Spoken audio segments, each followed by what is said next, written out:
Hello everyone, welcome back our channel. Already before topics లో rectifiers మొత్తం explain చేశాను. ఈ రోజు ఏంటి అంటే కంపారిజన్ కోసం తెలుసుకుందాం.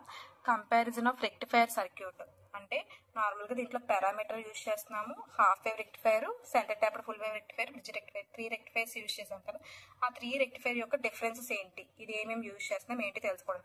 ఈ పారామీటర్ లో ఫస్ట్ మనం తెలుసుకోవాల్సింది నెంబర్ ఆఫ్ డయోడ్స్. ఎన్ని డయోడ్స్ యూజ్ చేస్తామని చెప్పాను. ఆల్రెడీ హాఫ్ వేవ్ రెక్టిఫైర్ లో చెప్పింది 1 యూజ్ చేస్తామని చెప్పాను, సెంటర్ ట్యాప్డ్ లో 2 యూజ్ చేస్తామని చెప్పాను, బ్రిడ్జ్ రెక్టిఫైర్ లో 4 డయోడ్స్ కనెక్ట్ చేసుకుంటామని చెప్పాను. సో ఆ డిఫరెన్స్ అనేది రాయాలి. నెక్స్ట్ మనం వచ్చేసరికి VDC అనమాట, DC ఆర్ యావరేజ్ వాల్యూ చెప్పాను కదా. డైరెక్ట్ కరెంట్ ని మనం యావరేజ్ వాల్యూతో ఇండికేషన్ అనేది చేస్తాం. సో డైరెక్ట్ కరెంట్ కి హాఫ్ వేవ్ రెక్టిఫైర్ లో ఫార్ములా ఏంటి, సెంటర్ ట్యాప్డ్ రెక్టిఫైర్ లో ఫార్ములా ఏంటి, బ్రిడ్జ్ రెక్టిఫైర్ లో ఫార్ములా ఏంటి అని అడిగారు.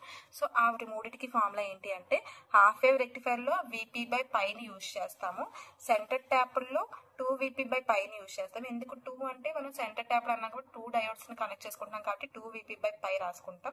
సేమ్ బ్రిడ్జ్ రెక్టిఫైర్ కి కూడా ఏంటంటే రెండింటికి కూడా D1 D2 ఆన్ అయితే ఎలా వస్తుంది, D3 D4 ఆన్ అయితే ఎలా వస్తుంది, ఇలా కండిషన్ కదా మనం చూసుకొని చేసుకుంటాం. సో దాన్ని బట్టి కూడా మనం ఇక్కడ ఈ బ్రిడ్జ్ రెక్టిఫైర్ ని యూజ్ చేస్తాం అనమాట. అందుకే రెండింటికి కూడా సేమ్ ఫార్ములా ఉంటుంది. Centre tapped full wave rectifier, bridge rectifier కి 2VP/2VP/π. కానీ డిఫరెన్స్ ఏంటి అంటే మీరు ఎఫిషియన్సీ కానీ ట్రిపుల్ ఫ్యాక్టర్ కానీ చేస్తే ఈజీగా రెండింటికి ఒకే ఆన్సర్ వచ్చేస్తుంది. కానీ ఒక్క ప్రాబ్లం ఏంటి అంటే ఇక్కడ మెథడ్ మారుతుంది. ఓన్లీ డయోడ్స్ దగ్గర మ్యాటర్ దగ్గర మాత్రమే మెథడ్ అనేది మారుతుంది, దాని ఎక్స్ప్లెనేషన్ మారుతుంది. మిగతా డెరివేషన్ పార్ట్స్ దగ్గర కొన్నిటి దగ్గర సేమ్ ఎలా అయితే మెథడ్ యూజ్ చేసి చేస్తారో ఇక్కడ కూడా అలానే యూజ్ చేసి చెయ్యాలి. Next RMS value. RMS value అంటే నేను ఆల్రెడీ చెప్పాను, ఆర్ఎంఎస్ వాల్యూని ఆల్టర్నేటింగ్ కరెంట్ అని కూడా అంటారు. ఓకేనా, ఆర్ఎంఎస్ వాల్యూ ఆల్టర్నేటింగ్ కరెంట్ కూడా తెలుసుకోవడానికి హాఫ్ వేవ్ రెక్టిఫైర్ లో VP/2 యూజ్ చేస్తాము, centre tapped full wave rectifier లో VP/√2 చేస్తాము, సేమ్ బ్రిడ్జ్ రెక్టిఫైర్ లో VP/√2. సేమ్ రెండింటికి కూడా సేమ్ ఫార్ములాని యూజ్ చేసి చేస్తాం. Next ripple factor. Ripple factor చేసాం కదా, ఫైనల్ లో వచ్చే ఆన్సర్ ఏంటి అంటే నాకు 1.21 వచ్చింది హాఫ్ వేవ్ రెక్టిఫైర్ యొక్క రిపిల్ ఫ్యాక్టర్. సెంటర్ ట్యాప్డ్ లో 0.48 వచ్చింది, సేమ్ బ్రిడ్జ్ రెక్టిఫైర్ లో కూడా 0.48 వస్తుంది. సేమ్ రెండు ఒకేలా వర్క్ అవుతున్నాయి కాబట్టి.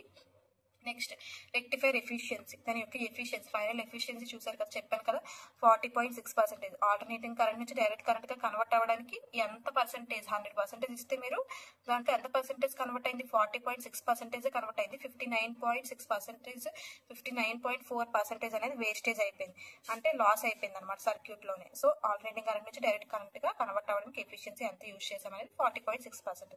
మరి 81.2% అనేది కూడా అంతే centre tapped full wave rectifier లో. అంటే ఆల్టర్నేటింగ్ కరెంట్ నుంచి డైరెక్ట్ కరెంట్ గా కన్వర్ట్ అవ్వడానికి 81.2% మాత్రమే యూజ్ చేసాము. మిగతాదంతా కూడా నాకు ఏమైపోయింది అంటే 18.8% అనేది లాస్ అయిపోయింది అనమాట. పర్వాలేదు, ఎఫిషియన్సీ అనేది కొద్దిగా లాస్ అయింది, ఇక్కడ ఎక్కువగా లాస్ అయిపోయింది. సేమ్ ఇక్కడ కూడా అలానే అవుతుంది, ఎందుకంటే మీరు రిపిల్ ఫ్యాక్టర్ లోని యావరేజ్ వాల్యూ ఆర్ఎంఎస్ వాల్యూ ఏదైతే తీసుకుంటారో సేమ్ అదే ఫార్ములాకి ఇక్కడ వచ్చే ఎఫిషియన్సీ రిపిల్ ఫ్యాక్టర్ కూడా సేమ్ ఒకేలా వస్తాయి. సో అందుకే ఇక్కడ బ్రిడ్జ్ రెక్టిఫైర్ లో కూడా 81.2% వచ్చింది.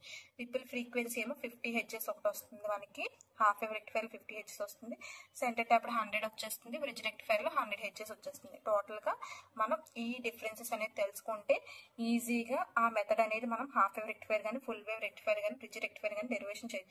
ఫస్ట్ ఆఫ్ ఆల్ మనం తెలుసుకోవాల్సింది ఏంటంటే ఈ 3 డిఫరెన్స్ లు మాత్రమే మనం తెలుసుకోవాలి. DC or average value, VDC or average value, RMS value.